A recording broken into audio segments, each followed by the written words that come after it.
ကိုလေးတို့တော်ရွာချီပြောပြရုံနဲ့အားမရနိုင်နေလာရဆိုပြီးရခင်ရှိထက်ကဝေး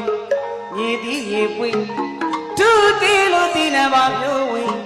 လည်းမြခင်မလေးရာမြခင်မလေးဘုံရွှေဝါတိထွက်တိလည်းများနဲ့ဆိုင်ပြိုရင်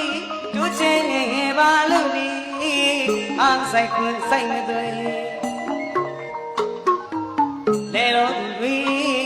တရားစွာနေမူရွာမှာပြူစာချင်းကသူတို့ဘာဝတာဝီကိုကြည့်ကိုလေးတို့ရထားနေကြောက်လည်းခဲ့တဲ့ချီနေရမရှိအောင်လျံအောင်ဆက်ဆောင်များနဲ့ပြောဆုံးမေ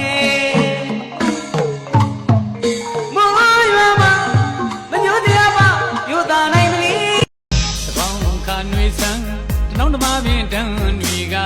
မောင်တို့အညာလာတဲ့လမ်းတစ်လျှောက်မှာအစီတန်းလုံးတာလာရဝဲရတခွန်ရှုံမျောရမုံပြီးဝေမှာ